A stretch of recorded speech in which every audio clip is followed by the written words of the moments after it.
Hi everyone, welcome to Harshy's Math Logic. In this session, you will learn some rules of divisibility and how to check the divisibility, which is asked in all the competitive exams. Guys, you will get definitely one question from these topics. Let's start the session. We have four terms in the division problem: the divisor, dividend, quotient, and remainder. Divisor is the number which is used to divide the dividend.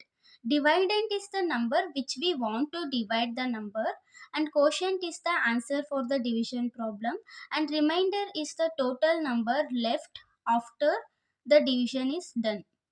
We have one formula. The dividend is equal to divisor into quotient plus remainder. Rule 1 states that if a number n is divisible by d, then for any integer k, the product of n into k is also divisible by d.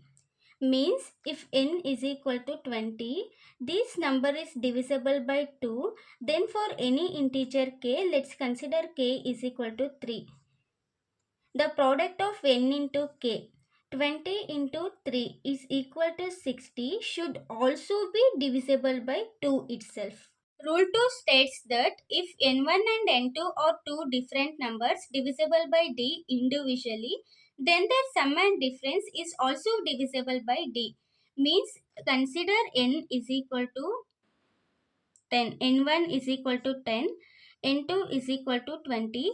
If these two numbers are divisible by d2, then their sum 10 plus 20 is equal to 30 is divisible by 2, and the difference 10 minus 20 is equal to minus 10. This should also divisible by 2. If n1 and n2 are two different number, n1 and n2 are two different number divisible by d is divisible by d individually, then their sum and difference is also divisible by the number d.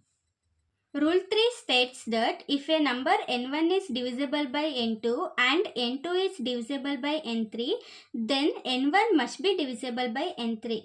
Means let's take n1 is equal to 30, n2 is equal to 10 and n3 is equal to 2.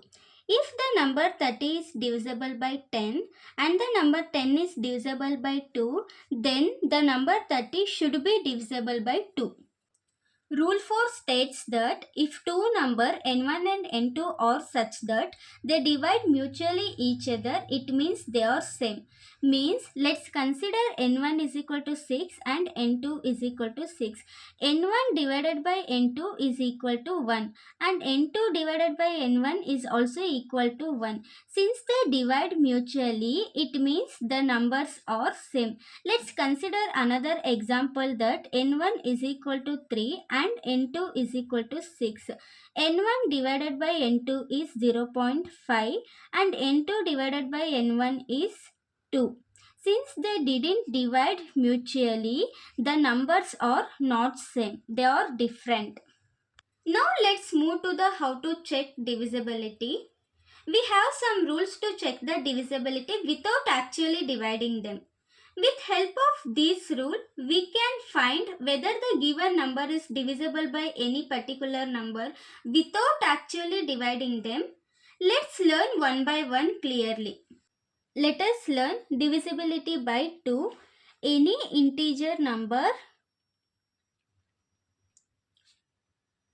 whose last digit is even, then the given number is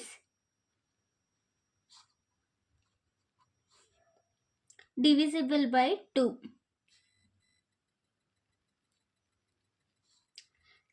Let's consider an example. If the number we have 2, 4, 3, 5, 4, 3, 2, 1, 6, you no need to divide all this number with 2. You just check the last number. If the last number is even, then the given number is divisible by 2. In divisibility by 4, if the last two digit of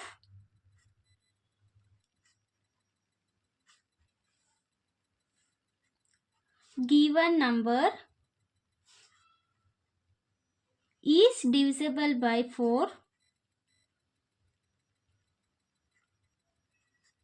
then the actual number is also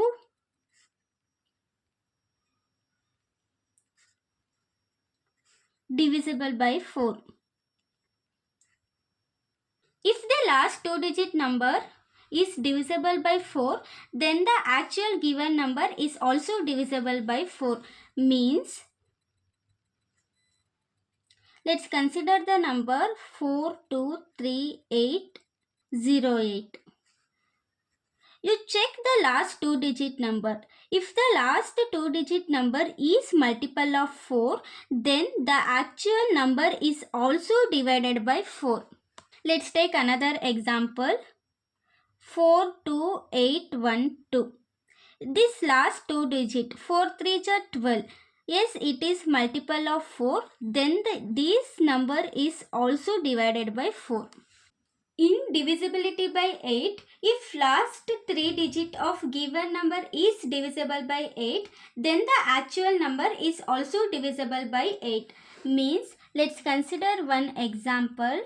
2345608. You check last 3-digit. If it is multiple of 8, then the actual given number is also multiple of 8. Here we have last 3-digit is 8. Yes, 8 1 ja 8. 8 is multiple of 8. So that the given number is also multiple of 8. Let's consider similarly the other example. 8537640. Let's check the last 3-digit number. Last 3-digit number is multiple of 8, so that the given number is also multiple of 8. Let's say another example. 9317000. 8 zeros are 0. Yes, it is also the multiple of 8, so that the given number is also multiple of 8. In divisibility by 16, if last 4-digit of given number is divisible by 16, then the actual number is also divisible by 16. Let's see one example. 7314620048. Check with last 4-digit. Yes, last 4-digit is divisible by 16. 16 3 are 48. Then the given number is also divisible by 16. Let's see another example. 413200490032. Check with last 4-digit. Last 4-digit is divided by 16. 16 2 are 32. So the given number is also divisible by 16. If you want to check with the divisibility of 32, 64, 128, check with last 5-digit. If the last 5-digit is divisible, then the actual number is also divisible. That's it for this session on divisibility rule. I hope you found this explanation clear and helpful. In next video, we will continue with more divisibility rule, so stay tuned. Don't forget to subscribe and turn on notifications to stay updated on upcoming videos. Thank you for watching.